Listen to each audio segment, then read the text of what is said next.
wonderful response. Also, an invitation to, as you look at yourself and what, your own story and what it is that, you want to start providing for your own life. One of the things that helped me as well was just studying my family and my family history and story a little bit more.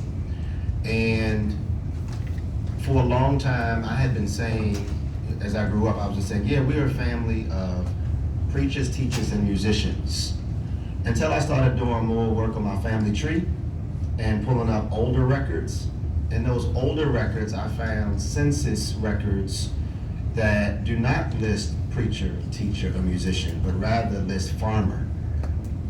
And so when I looked at some of my more immediate ancestors and saw farmer next to their names on the census records, it forced me to expand my thinking about how I perceived my own family. That before we came north in the Great Migration, the primary vocation and occupation for my family members were farmers, particularly in Pitt County and Ayden, North Carolina area and rural Virginia. And so that was something for me to widen the lens about my understanding of my own family. And along those same lines, I also began to think about the health challenges that I have seen in my family over the years. And I will confess that at one point I was very comfortable just saying, oh yeah, high blood pressure just runs in my family, or cholesterol issues just runs in my family. It was, in my mind, it was just like a proven and given fact of life. There was nothing that could be done. It just runs in the family.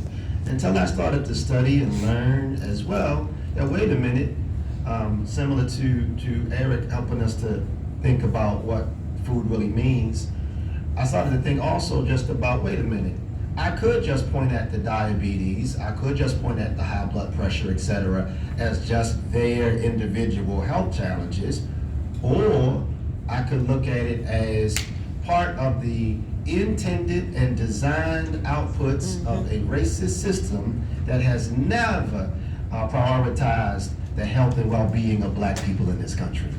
And then when I look at it that way, I started to take it more personal.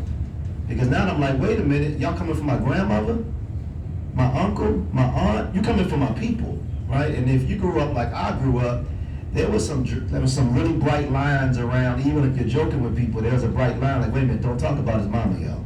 Don't talk about family. Because there was, understandably so, a feeling to want to protect and defend your people. And so if we were to understand food apartheid as a branch of racism, white supremacy, and then we have to also conclude, I have to also conclude, that food apartheid also has a desire to annihilate and destroy my family. Not just black America as a whole. When I'm saying when I was getting started, what really prompted me was like, wait a minute, you impacting people in my house, in my family, and I gotta go to the hospital and see my people like this. And it's not because they're stupid, it's not because they're not as intelligent. No, it's because the communities in which we grew up in did not have the items that we needed to promote flourishing, and we did not have the agency to dictate, define, and determine our own food environment to begin with. And so that was like the breadcrumbs for me that really got me to a bigger place. I probably got the brownest thumb of everybody on this list. These are the farmers. I just hang around farmers. But I'm saying that to say, you don't have to have a green thumb to care about your grandmama's health, or your uncles or your auntie. Or you don't have to have a green thumb to be concerned about your nieces and your nephews and perhaps your children and how they're gonna grow. Don't think that you gotta be a farmer in order to care about that, and in order to have an avenue and a doorway into activism and organizing on this front. I like what Eric said. When he talked, it made me think about how this really, at the end of the day, for me and for our organization, is not just about getting sweet potatoes to people. It's a bigger picture. It's a widening of the lens. And the bigger lens for me and for our organization, for many who I'm blessed to be in community with in this work, it is about power. At the end of the day, the power to determine your own food environment. It's about power.